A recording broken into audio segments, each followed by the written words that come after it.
What's up, guys? My name is Dakota, and I don't know. It's like 1:30 in the morning right now, and I'm just sitting here on Twitter, and I checked the "What's Happening" tab, like the trending tab, and I saw that Mount Rushmore was trending with Lakota, and Lakota, that's a tribe here in the United States, and like my name, Dakota.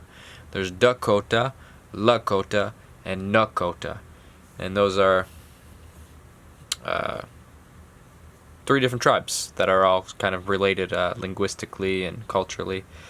Anyways, I was checking to see what was going on. Why is it trending? And it's because the Lakota tribe leader was calling for the removal of Mount Rushmore. He was saying, get rid of Mount Rushmore, because apparently Trump is going there for 4th of July, which is coming up in a couple days, to do fireworks there. And basically saying that this monument is on Lakota land, and it's like it's a symbol of racism. And that the guy that carved it, or the guy that like sort of orchestrated the carving of it, named Gutzon Borglum. God, what a name. Gutzon Borglum.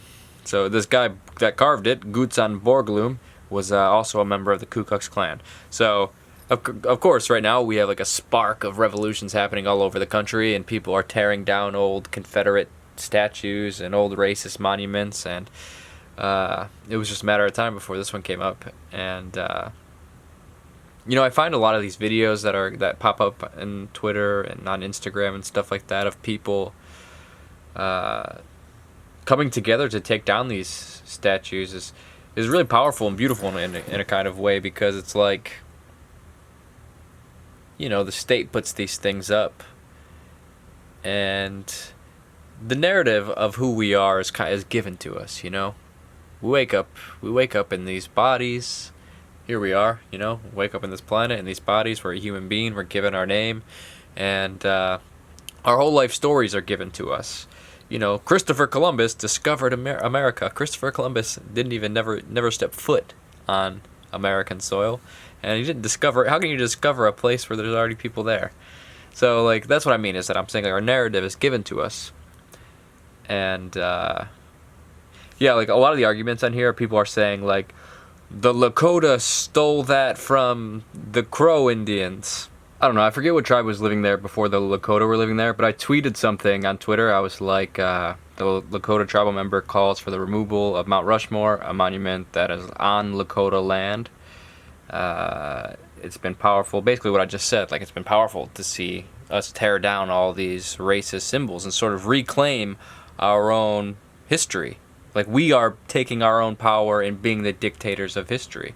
And I think it's a really powerful thing. And I kind of tweeted that, and I was like, imagine taking it up a notch in, like, putting maybe some indigenous faces up there, or removing Mount Rushmore. And I kind of said it, like, I'm not actually protesting for us to go destroy Mount Rushmore. I knew it would trigger people, and I, like, trigger all, like, the white conservative Twitter. And it's an interesting idea. Symbols are powerful, and I mean, when you have all of these, like, all of, like, the worst aspects of our country's history being immortalized on mountaintops or in statues all around the towns where the people that they terrorized are living, it's a constant reminder, So it's like, it's an interesting idea that a lot of people are exploring right now. But yeah, so the people were saying, like the Lakota historically are aggressive, and they killed the weaker tribe there, the Crow and the Pawnee and the Kiowa, and like, basically saying that, justifying it, saying, like, people have been fighting for land forever, and we happen to be the ones that have conquered it and have won.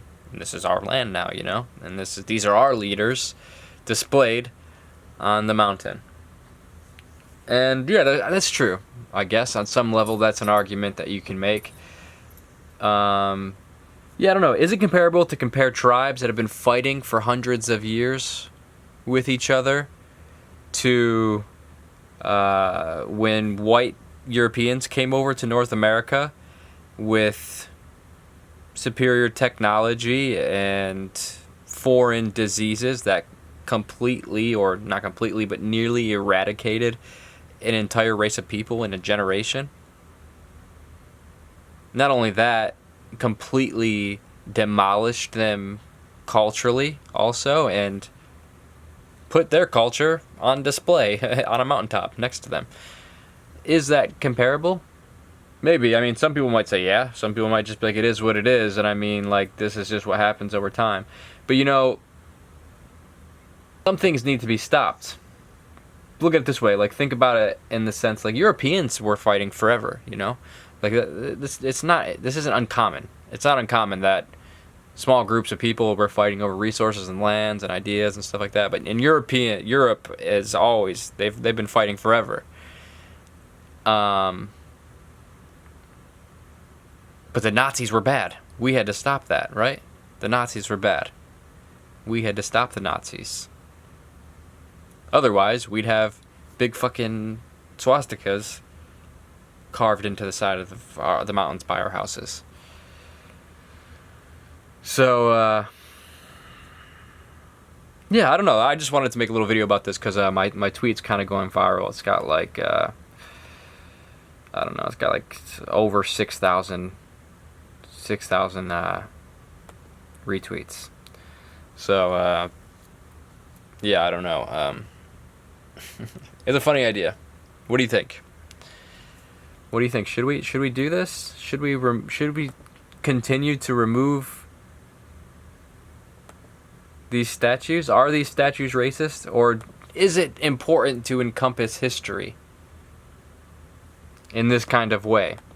It's hard to say. I mean, I understand both. I understand both perspectives, but there's a part of me that really likes just kind of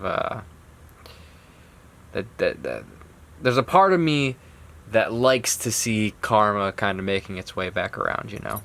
But yeah. Anyways, let me know in the comments what you think. Should we keep Mount Rushmore up? Should we destroy it? Should we continue our sort of social justice warrioring around and removing statues and stuff?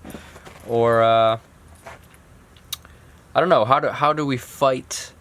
How do we fight the power other than this? I think this is a very symbolic. These are powerful symbols, you know, and symbols are powerful. And yeah, I don't know. Let me know in the comments what you think, and give me a follow on Instagram and Twitter if you want to see all the craziness that's happening on that tweet. On my Twitter, it's at Dakota Wint, and that's my Instagram also, just like my YouTube handle, Dakota Wint. And yeah, so, but anyways, yeah, I'll see you guys next video. See ya.